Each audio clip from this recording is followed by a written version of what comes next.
Right. Yes Venkanna గారు ఏం చెప్తారు? మీరు జేసీ చైర్మన్ గా ఉన్నారు. ఇప్పుడు మీకు అంటే మీ సమస్యలు చెప్పడానికి ఇప్పుడు మీకు ఎన్నికలు లేవు, మీకు సమస్యలు లేకుండా చేశారని చెప్తున్నారు. సో ఇప్పుడు మరి సమ్మెకు కూడా వద్దు అని సజెస్ట్ చేస్తున్నారు కదా పొన్నం. మరి దీని మీద ఏం ఆలోచించారు? ఇప్పటికే గవర్నమెంట్ కూడా బడ్జెట్ విషయంలో లోటు ఉందని క్లియర్ గా చెప్తోంది. ఇవాళ ఒక్కటే మేడం, ముఖ్యమంత్రి గారు సమ్మె వద్దంటున్నారు. మాకేమో మాకు కూడా సమ్మె చేయాలని షోకేం లేదు. సమ్మెకు మా సమస్యలు 2.5 సంవత్సరాల కానించి ఇదే మంత్రి గారు ఇప్పుడు చెప్తున్నారు కదా, నా డోర్ తెరిచే ఉన్నాయి, మీరు నా కుటుంబ సభ్యులు. ఇప్పుడు మేడము ఇప్పుడు హైదరాబాద్ లో అందరి డోర్లు మొత్తం తెరిచే ఉన్నాయి మేడం.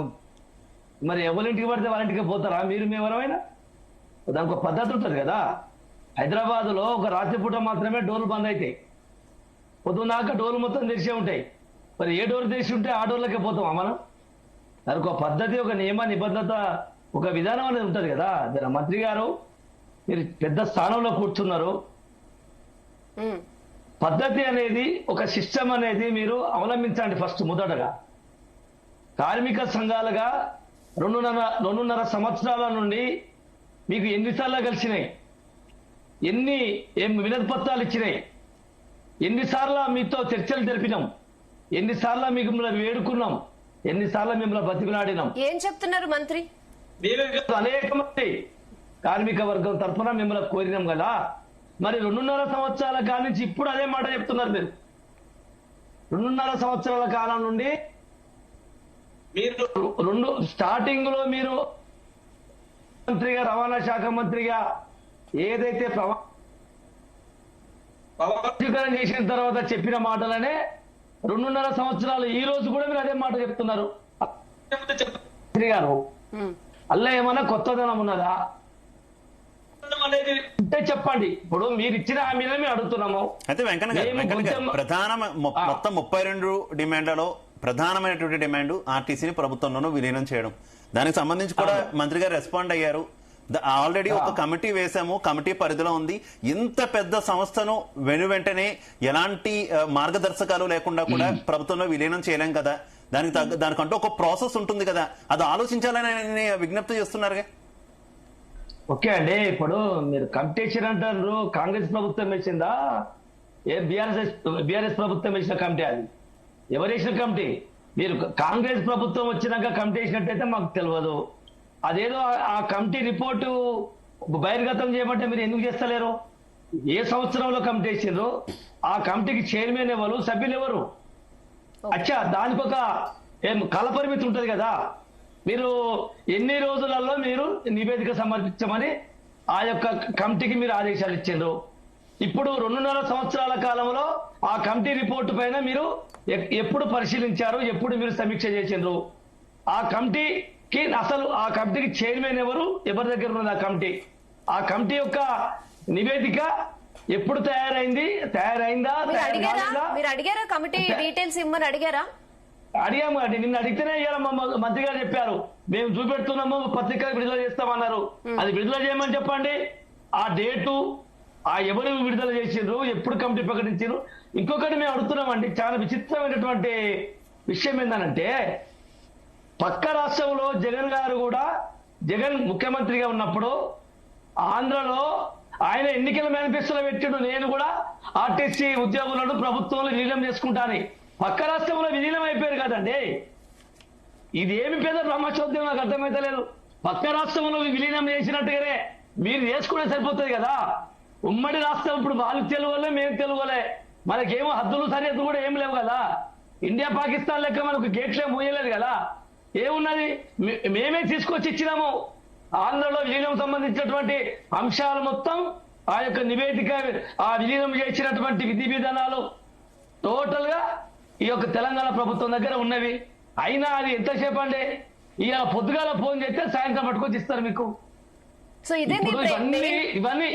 ఇవన్నీ చెప్పేది, ఇవన్నీ దాటవేసే దోరితో తప్పించుకునే విధానం తప్ప చిత్తశుద్ధి ఎక్కడన్నా కనిపిస్తున్నదా? అసలు విలీనం కావడానికి అసెంబ్లీలో బిల్లు పాస్ అయ్యి గవర్నరు గెజిట్ విడుదల చేసిన తర్వాత, చట్టం తయారైన తర్వాత 15 సెప్టెంబర్ 2023 ఒక చట్టం తయారై గవర్నర్ తయారు చేసిన తర్వాత మీరు అపాయింటెడ్ డేట్ ప్రకటించి జీవో విడుదల చేసుడే ఆగిపోయింది. దీనికి 2.5 సంవత్సరాలు ఎట్లా పడుతుందండి? ఎందుకు పడుతుంది? దేనికోసం పడుతుంది? మీరు అసలు చేయాల్సిందేముంది? ఓకే, మీరు ఫస్ట్ మమ్మల్ని ప్రభుత్వ ఉద్యోగులు గుర్తిస్తున్నట్టు ఒక జీవో విడుదల చేయండి. జీవో విడుదల చేసిన తర్వాత విధి విధానాల గురించి వీళ్ళకు సర్వీస్ కండిషన్సే కావచ్చు, రూల్స్ అండ్ రెగ్యులేషన్సే కావచ్చు, ప్రభుత్వ ఉద్యోగులకు మాకుండాలన్నటువంటి ఇప్పుడు మేము ఏ ఉద్యోగులం? కార్పొరేషన్ ఉద్యోగులం.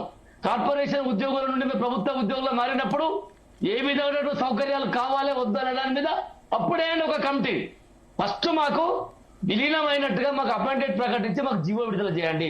అదొక్కటి నెంబర్ 1.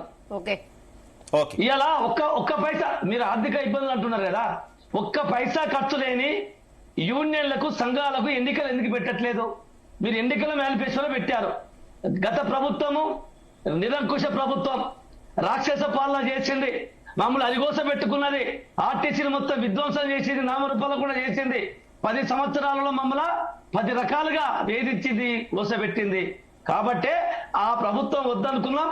ఈ కాంగ్రెస్ ప్రభుత్వం వస్తే మీ మాటలు నమ్మినాం. ఎందుకనంటే మీరు ఎన్నికల మేనిఫెస్టోలో పెట్టారు కాబట్టి. వెంకన్న గారు వాళ్ళు చేయకపోతే మీరు చేస్తారని నమ్మినాం. మరి ఆ ప్రభుత్వం రద్దు చేసిన సంఘాలకు ఎన్నికలు రద్దు చేస్తే మీ ప్రభుత్వం ఎందుకు ఒక్క పైసా ఖర్చు లేని యూనియన్లకు సంఘాలకు ఎన్నికలు పెట్టడానికి మీకు ఎందుకు చేతులు వస్తలేవు? అది కూడా ఇంకొకటి పాయింట్, ఎక్కడ కూడా యూనియన్లు రద్దు చేసినట్టుగా గవర్నమెంట్ నుంచి జీవో గాని ఆర్టీసీ నుంచి గాని ఒక సర్క్యులర్ గాని ఎక్కడ లేదండి. ఓన్లీ నోటి మాటలతోని భారతదేశ చరిత్రలో ఆర్టీసీలో ఒక మౌఖిక ఆదేశాలతోని బీఆర్ఎస్ ప్రభుత్వం, ఆ ప్రభుత్వం పోయి కూడా 2.5 సంవత్సరాలు అవుతుంది. కేసీఆర్ గారు ఆదేశించిన మౌఖిక ఆదేశాలే ఈ కాంగ్రెస్ ప్రభుత్వం ఇంకా అమలు చేస్తున్నది. అసలు ఇప్పుడు ఆర్టీసీ కార్మికులకు కాంగ్రెస్ పాలన లేదు, కాంగ్రెస్ ప్రజాపాలన లేదు. గత ప్రభుత్వం బీఆర్ఎస్ పాలనే ఇప్పుడు ఆర్టీసీ కార్మికులు అనుభవిస్తున్నారు. దీనికి మీరు జవాబు చెప్పండి. ఫస్ట్ ప్రభుత్వంలో ఉన్నటువంటి కాంగ్రెస్ పెద్దలు, నేను రవాణా శాఖ మంత్రి గారిని సూటిగా అడుగుతున్నా, ఇది మాకు ప్రజాపాలన ఉందా? ప్రజాపాలన అంటే ప్రజాస్వామ్యం. ప్రజాస్వామ్యబద్ధంగా మరి కార్మిక సంఘాలకు ఎందుకు ఆంక్షలు విధిస్తున్నారు? కార్మిక సంఘాలకు ఎన్నికలు మీరు ఎంపీ ఎలక్షన్లు పెట్టుకుంటారు, ఎమ్మెల్యే ఎలక్షన్లు పెట్టుకుంటారు, సర్పంచ్ ఎలక్షన్లు పెట్టుకుంటారు, మున్సిపాలిటీ ఎలక్షన్లు పెట్టుకుంటారు, మొన్నటికి మొన్న రాజ్యసభ ఎన్నికలు పెట్టుకుంటారు. మీకు మాత్రం అన్ని చోట్ల ప్రతినిధులు కావాలి, ప్రజాప్రతినిధులు ఉండాలి. అన్ని చోట్ల మీరు మాట్లాడడానికి మీకు అందరూ లీడర్లు కావాలి, అన్ని రకాలు కావాలి. మరి ఆర్టీసీ కార్మికులకు ఎందుకు ప్రజాప్రతినిధులు లెక్క ఆర్టీసీ కార్మికులకు ఎందుకు ప్రతినిధులు ఉండద్దు? వీళ్ళు ఎవరి దగ్గర మేము మాట్లాడుకోవాలి? వీళ్ళకు కష్టం వచ్చినా, దుఃఖం వచ్చినా, సమస్య వచ్చినా ఎవరికి చెప్పుకోవాలి? ఇది ఇప్పుడు వాళ్ళు ఇంకొకటి ఏమంటుండో, మమ్మల్ని ఎవరో ప్రేరేపిస్తే మేము సమ్మె చేస్తున్నామట, మేము సమ్మెపైపోతున్నామా? మేమేమి చిన్నపిల్లగలం కాదండి మంత్రి గారు. దయచేసి మీ ఒక్కనే కాదు, రాష్ట్రంలో సమ్మె నోటీస్ ఎవరిచ్చినా, ఎవరు నిరసన తెలిపినప్పుడు ఇంకా నయము మా వెనుక వీళ్ళు ఎవరు ఐఎస్ఐ ఉగ్రవాదులు ఉన్నట్టుగా, లేకపోతే మావోయిస్టులు ఉన్నట్టుగా, లేకపోతే ఏదో తాలిబాన్లు ప్రేరేపించినట్టుగా చెప్పట్లే. సంతోషం మా మంత్రి గారు. మేము తెలంగాణ కోసం నిజాయితీగా బస్కపయ్య నైచేలగాని కొట్లాడి తెలంగాణ రాష్ట్రం సాధించడానికి మూలసూత్రమైన ఆర్టీసీ కార్మికులు. మేము ఒకటి చెప్పేదండి, మేము 89లో ఆర్టీసీలకు వచ్చిన ఎవరో చెప్పితే నేర్చుకోవాల్సిన స్థితిలో మేము లేము.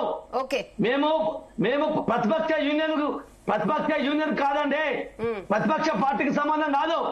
మేము మీ మిత్రపక్ష యూనియన్ అనుబంధం, సిపిఐ పార్టీ అనుబంధ సంఘం, ఏఐటీసీ అనుబంధ సంఘం, ఎంప్లాయీస్ యూనియన్, రాష్ట్ర ప్రధాన కార్యదర్శి నేను. సమస్యలు ఉన్నప్పుడు మిత్రపక్షమే ఉంది, ప్రతిపక్షమే ఉంది. మీ ఆవేదన అర్థమవుతుంది వెంకన్న గారు, మీ ఆవేదన అర్థమవుతుంది. మనం డిస్కస్ చేద్దాం, అన్ని అంశాలు కూడా డిస్కస్ చేద్దాం. నేను మరో గెస్ట్ దగ్గరికి వెళ్తున్నాను వెంకన్న గారు, అన్ని డిస్కస్ చేద్దాం. నేను మరో గెస్ట్ దగ్గరికి వెళ్తున్నాను. కమలాకర్ గౌడ్ గారు, ఆడియో క్లియర్ గా ఉందా? ఓకే.